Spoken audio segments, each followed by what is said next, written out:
Hey there, it's your boy Foxy, back for more relationship stories. Update.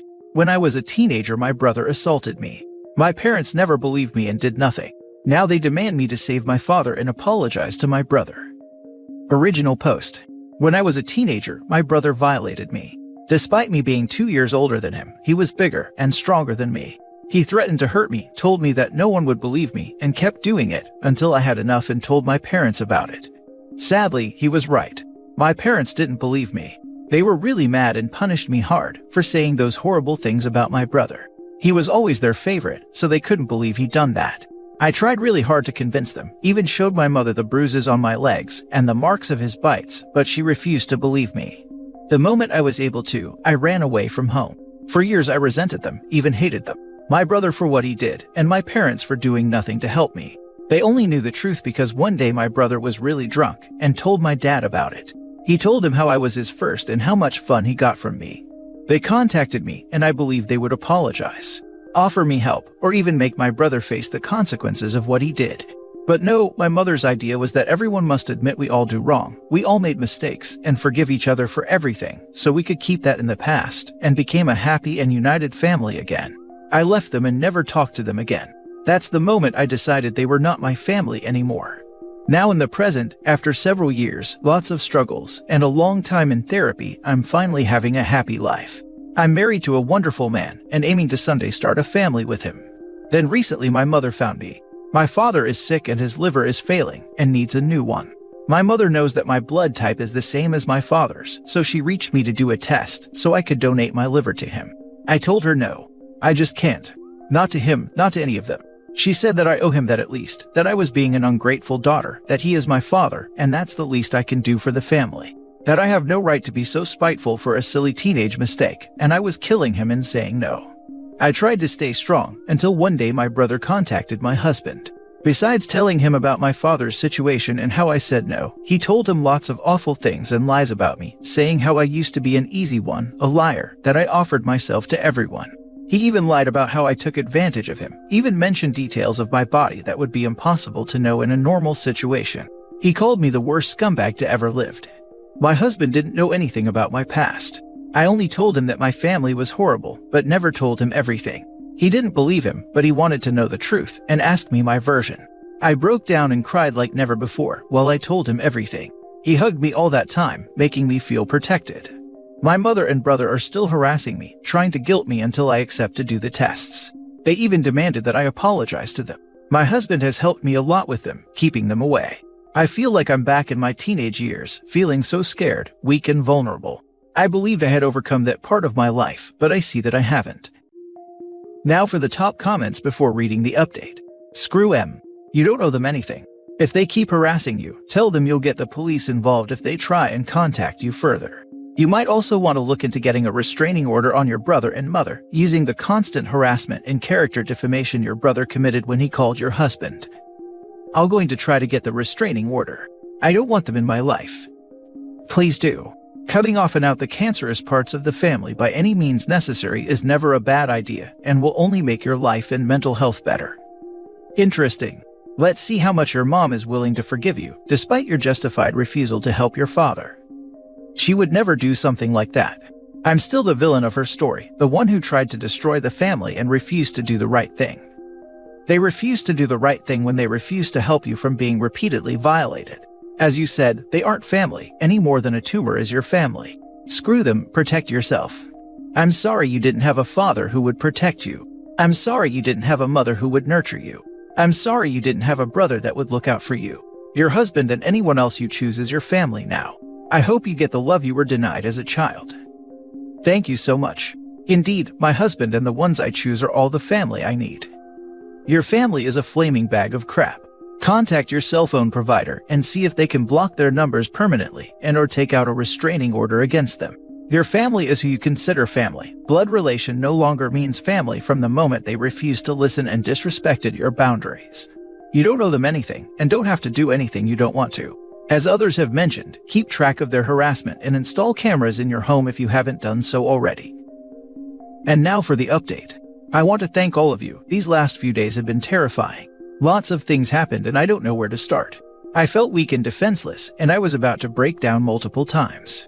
But all your support helped a lot, helped me to comprehend I'm not the monster here, that they had no right of anything from me. Having people telling me almost every day that they are the evil ones, and the support of my husband had made me stay strong. I don't know how to say thank you enough to all of you. After reading your comments, I tried to take all your advice. I asked to talk with them, to get information and maybe some recordings. My husband stayed at my side all the time, something that my mother hated, saying multiple times that he had nothing to do there, that this was only family issue, that she doesn't recognize him as my husband, because we never married on their community's church. But I told them he is with me, even if they don't like it. They weren't lying, my dad is dying, and it's way worse than I thought. He needs my liver soon, and apparently I was their last option. They believed that I would bend and do anything they ordered the moment they contacted me, just as I used to when I was a child, but not anymore. As some suggested, I started to record every conversation with my phone. I tried to make them admit about what happened and their role in it, because as some told me to, I investigated, and what my brother did to me does not prescribe. But it was meaningless. Mom just keeps saying that never happened, that all was lies, that I'm insane and only wanted to hurt the family. I even told my dad that I would take the test if they helped me, to testify or sign a document saying what my brother did to me, but again, it was useless.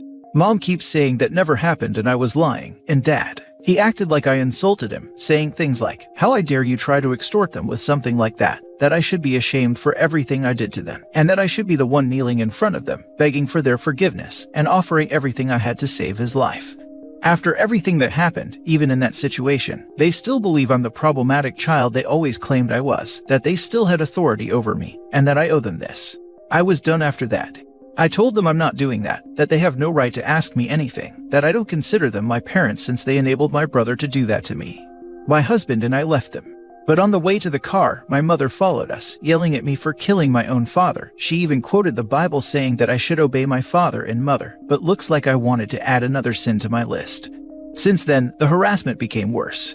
I'm getting called every day, lots of awful texts, calling me selfish, calling me murderer. I tried my best to keep and look strong, but I had been breaking down in tears every day in the shower. It still hurts. We tried for the restraining order, but it's going to be stupidly slow, as they don't believe I'm an immediate risk. And because it's December and people don't do much on these days. But my breaking point was 2 days ago, when my mother called again. I take all the calls and record them, to try to have something that will help me in case she says something or admit what my brother did. But this time she went right to hurt me. She always knew how to hurt me, what buttons press. She told me lots of awful things, like how they told everyone in their community that I ran away because I was an addict and became a prostitute, that I was a shame, that I will burn in hell for killing my father, for lying and turning my back to the family. She told me how I was damaged goods, that no one would ever really love me for not being pure, that man I call my husband would use me, get bored, and leave me as the trash I am, and that every man would do the same. She kept on it for 30 minutes. I tried to reply at the beginning, make her say something, make her to commit a mistake, but at some point it was too much. I couldn't stand anymore and break. My husband found me on the floor. I was a crying mess, shaking. I tried to be strong, to face them, to maybe find some justice for what he did, but I couldn't take it anymore. I'm just not that strong. He hugged me while I cried. I begged him to never leave, to love me, to take me away from there. I didn't want to know anything about them. He let me cry and supported me until I fell asleep. I don't know how he did it, but I woke up in bed. It was 4 a.m. when I woke up, and he was still awake taking care of me. I told him that I couldn't do it anymore. I can't stand against this, the transplant, trying to make my brother pay. I was done and just wanted to escape. He told me that we would do anything I wanted, as long as I was safe and happy. Yesterday he came to me and asked me if I really meant what I said about an escape. I told him yes, I wanted to just get out, turn off my phone, and to not think about any of this, so I was impatient for our trip as every year we stay with his family for Christmas and New Year. His family is amazing and those days are super fun. Well, he said that we could have little vacations before our vacations. He said that after a little research, he got us a trip to Las Vegas and Disney. He got everything ready, only needed to confirm, so he was asking me if I really wanted to get out. I was shocked. I freaking love Disney and always wanted to go to Disneyland. I wanted to say yes, but how are we going to pay it? We are not poor and have some savings, but everything he was offering me sounds really expensive. To put you in context, my husband loves video games, and beside our own savings, he has been saving to buy a complete gaming setup. He wanted to buy it for his birthday, but he told me that after he saw me and how I was, he needed to do something, so he decided to take that money and use it. This is one of the most beautiful things he had done for me. I cried and hugged him, and now we are going to the USA. I'm aware this is not a solution, and these monsters will still be there when I return. But with this, I'm getting away from them, to have peace and fun, and to be surrounded of people that love and care about me. To me, that is a win. I notified the hospital that I'm being pressured into being a donor, and that I don't want to do it. That now, no matter what, I'm not giving him anything. I send a final text to my mother, saying I will never do it, to stop harassing me and never try to talk to me again, and that I will go to the police and do everything I can to put my brother in jail. I don't want any of them in my life again. I blocked my mother's number and every unknown number that they had used this past few days, and I'm going full no contact again. It's going to be hard, long, and painful, but I had my husband's support and all you beautiful Reddit people. Again, thank you and happy holidays to everyone. You are doing right by yourself in doing what you are doing, but do make sure to keep all the evidence you can just in case something happens. But be prepared for gaslighting like what they were doing before. Keep hard evidence that cannot be explained away, such as text or recordings. My guess is they won't stop until they have you under their control again. That means doing everything they want you to do, and only doing what they approve of. If your brother tries your husband again, try and make sure he also records and saves. Thanks. We are keeping everything. Lol, you can't murder someone by depriving them of a freaking transplant. Life is finite, it ends, it's supposed to. That's why health is so precious. Your family sound as screwed in the head as mine. I disowned both sides 11 years ago. No contact means no contact. Don't check anything, don't leave your guard down anywhere or anytime, but don't care either. After about a year, it will feel like things were always this way, and just so peaceful. I've also been divorced in another country after 10 years of marriage, and left with nothing, to start over from the bottom. I got on just fine. Believe in yourself, blood doesn't mean anything, real family won't ever treat you like that. You got this, and you aren't alone, nor the first, nor the last to have to do this. Stay strong, OP, you've got this. Enjoy Disney and let your family rot. Thank you. I will enjoy it. I wanted to go since I was a child. While in Vegas, send a video of you doing shots, and then block them in every aspect you can. They really reap what they sow. Besides, I'm sure your father is in need of a better liver, and not from some cheap woman as they like to say.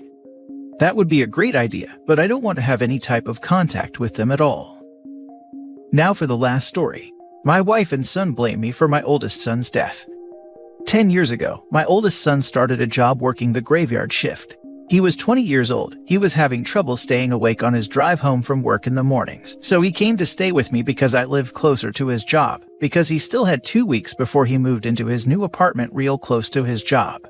After about 4 days of him staying with me, I forgot about him having trouble staying awake on his drive home in the morning.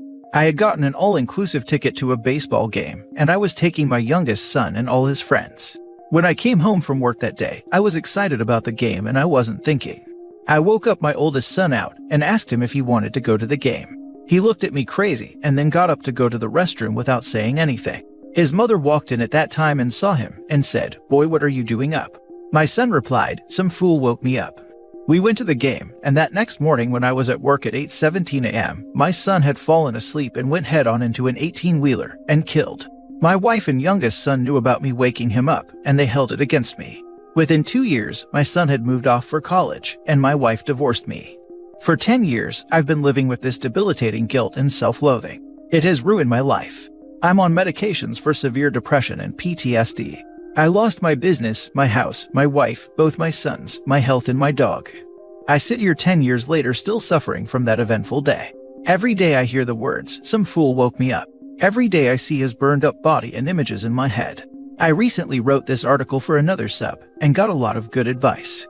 I haven't seen or talked to my wife and son except a handful of times in the past 10 years.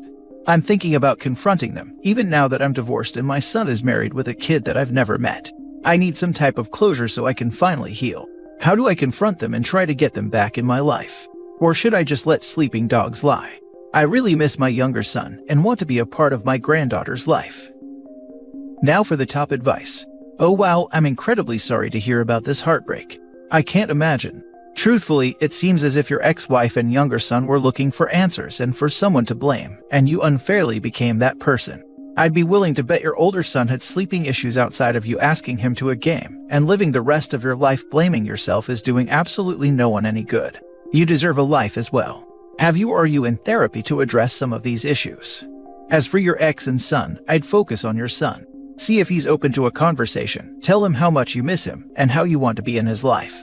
Start small and see if he's open to the idea of it.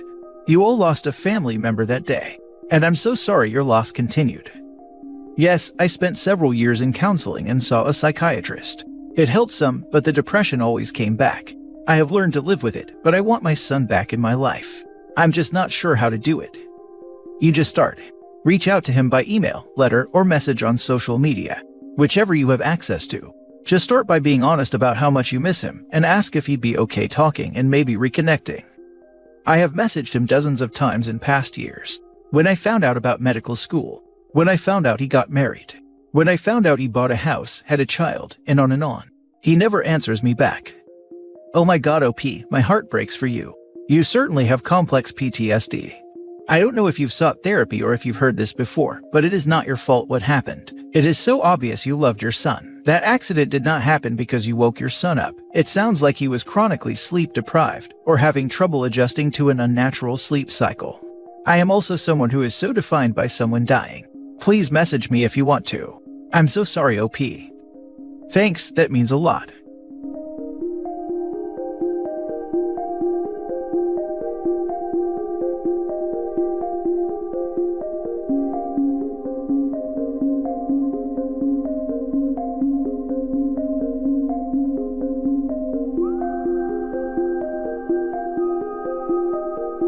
Hey there, it's your boy Foxy, back for more relationship stories.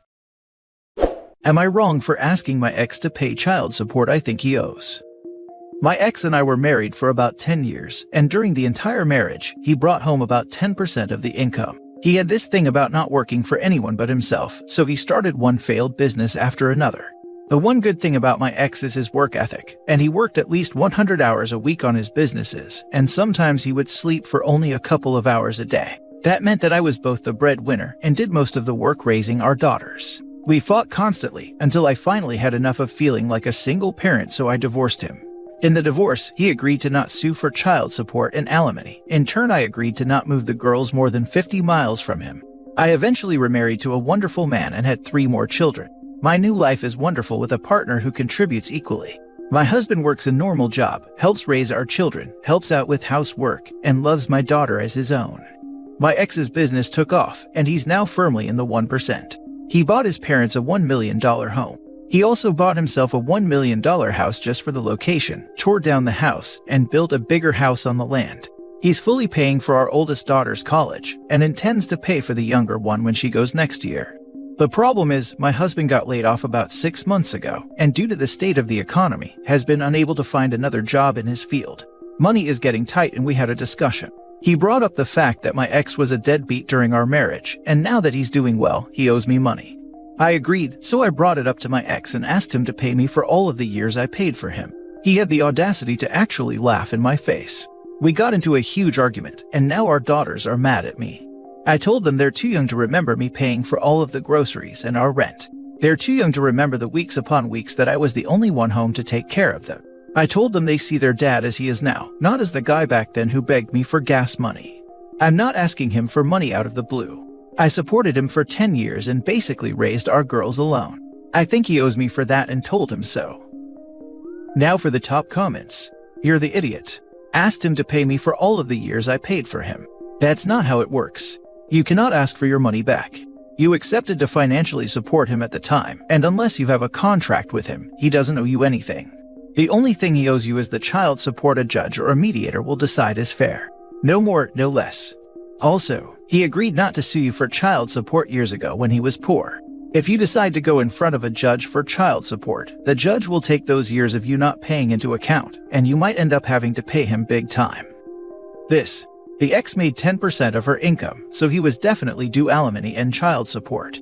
If they go in front of a judge now, I don't think it'll go the way she thinks. You're the idiot. God, you're the idiot. The sheer audacity to ask for child support when he's already fully paying for both kids' education, just because he got lucky with one business. And let's be clear here, don't call this child support because this isn't about the kids, it's about your money-grubbing entitlement. He doesn't owe you anything.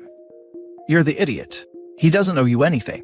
You two were married, things didn't work out, and the two of you made an agreement and went your separate ways. And he's fully paying for both daughters' school now. The problem is my husband got laid off about 6 months ago, and due to the state of the economy, has been unable to find another job in his field. Then tell him to get a job in a different field, even if it's less lucrative. He called your ex-husband a deadbeat and you agreed, despite him working 100-hour weeks. Maybe your current husband who hasn't worked at all in 6 months and won't get a job in a different field is the deadbeat. I'm not asking him for money out of the blue. I supported him for 10 years and basically raised our girls alone. I think he owes me for that and told him so. You never thought that until your current unemployed husband brought it up. Next story. Am I wrong for refusing to pay child support to my ex-wife for our children so she and her husband can save for their other kids? My ex-wife and I are the parents of a daughter who is 17 and a son who is 15. We share custody of our kids 50-50 and we have been divorced for 13 years now. Neither of us pays child support because we have equal time with the kids and we split the costs of everything: school, medical, dental, extracurriculars, etc. I opened up bank accounts for my kids when each was born, and I have saved from the get-go, but around 8 or so years ago, I came into some money because I was injured at work, and I put that money into their accounts. As well as this, a relative died 4 years ago, and I was left a sum of money that also went into the accounts for my children. The money I have now saved for them will help them tremendously in their futures, whether they go to college or not. My ex-wife remarried several years ago. Her stepdaughter is 16, she's got a nephew of her husband's that they are raising who is 14, and she has a 7- and 5-year-old with her husband. Ex-wife wanted to talk to me about college for our kids, and she told me that she and her husband had told all their kids that community college would be the most affordable option for them, and that they would get as much help as possible, but a more expensive school would be tough on them. I told her that our kids would have that option if they wanted it, because I have saved a more than healthy amount for them. She asked me why I never told her sooner, and I told her because I was taking care of our children, and it wasn't something she needed to know. A few days after this talk, she called me, and alongside her husband, said that they would like me to pay child support for our kids so that they can save more money for their other children's futures. I told her I was not going to pay her child support, just so she could support the other children in her home. Her husband told me I could always offer to split the money between all of the children. I told him I was not paying for his kids to go to college. I told them I only had a responsibility to my children.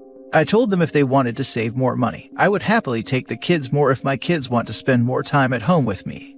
Ex-wife called me cruel and said keeping 50-50 and paying money so our kids' siblings can go to college should be a no-brainer for me.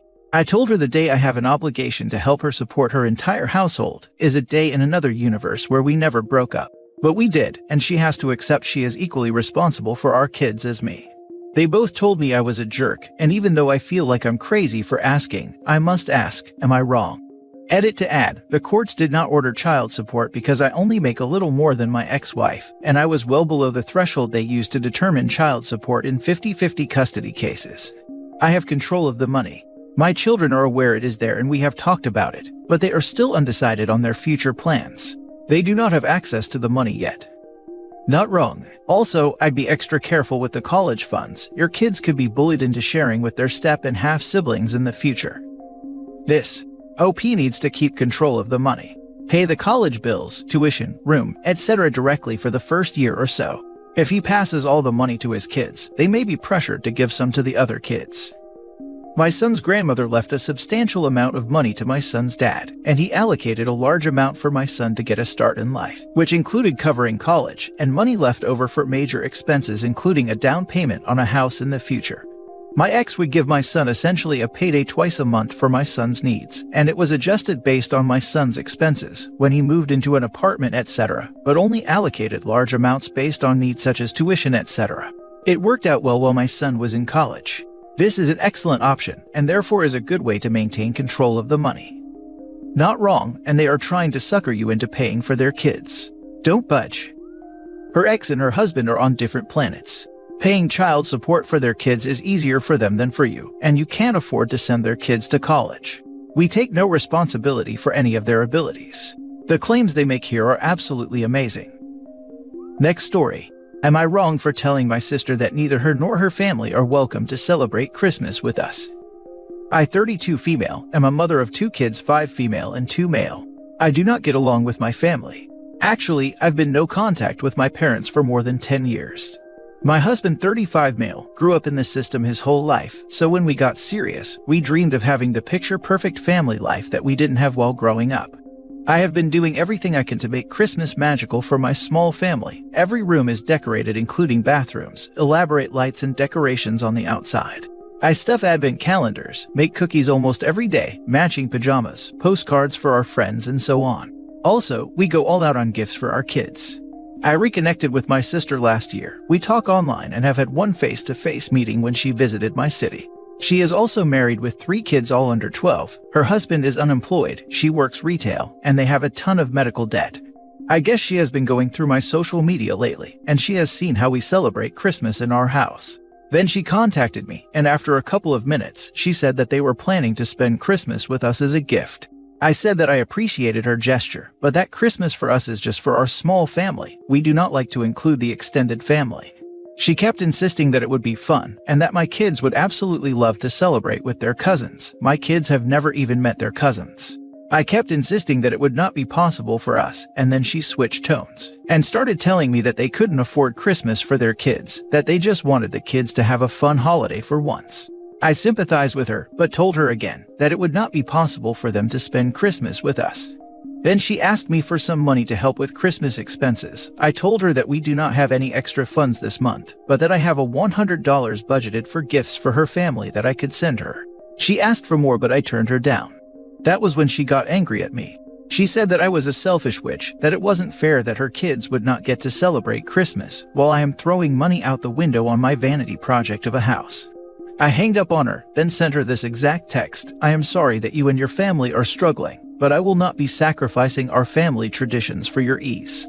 I will be sending you a $100 as a gift for the kids, but neither you nor your family are welcome to our family Christmas.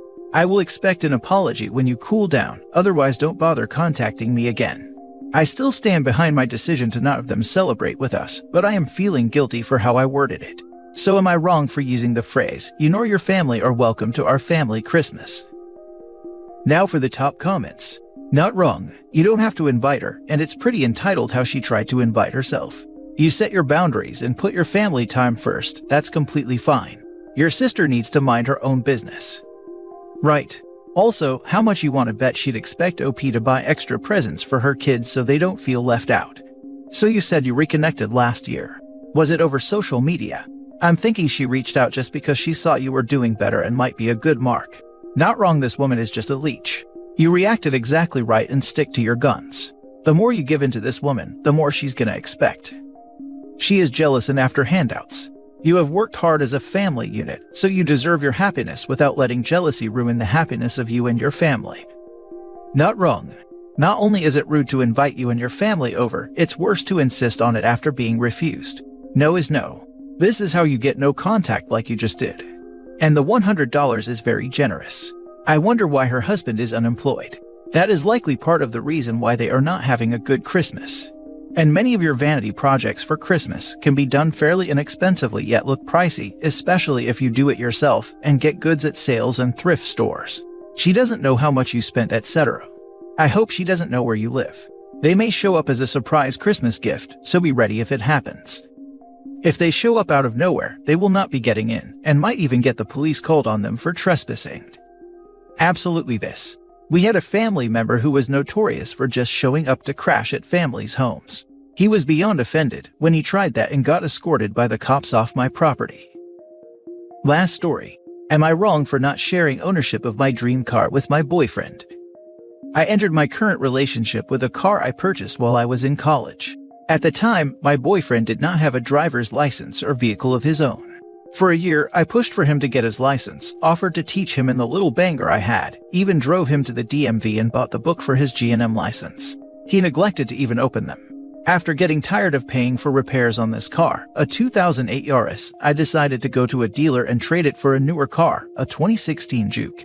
Again, I offered to teach him to drive and pushed him to take the test for his G1. After almost a year of owning the new car, he finally went and got the G1, and I started giving him driving lessons.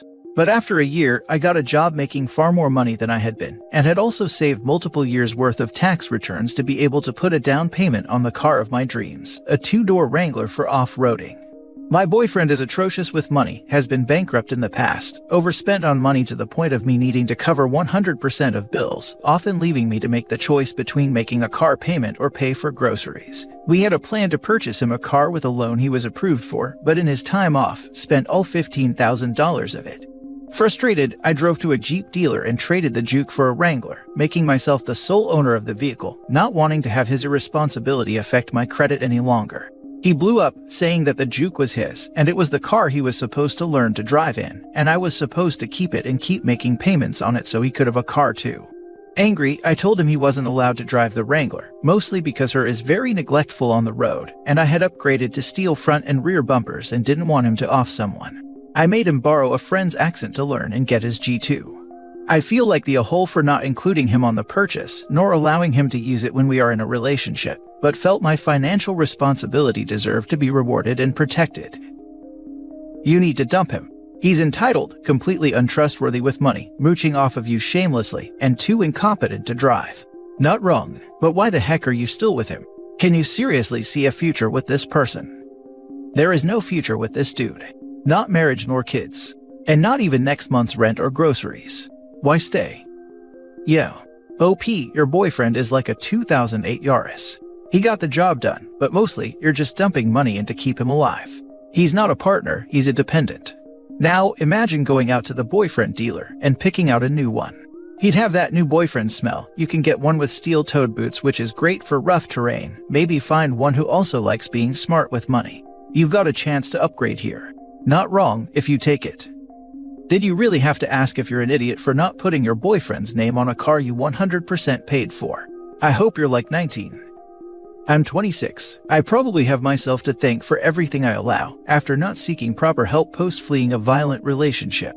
I am being medicated for anxiety and PTSD now though.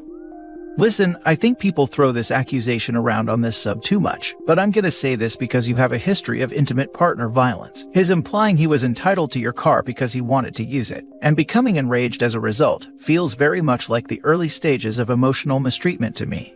Ask yourself honestly if you're downplaying his controlling and manipulative tendencies, because they're not as bad as the physical harm you've suffered before. I have a strong hunch that's what's going on. You should get the heck out. You know it won't get better, and it will probably get worse.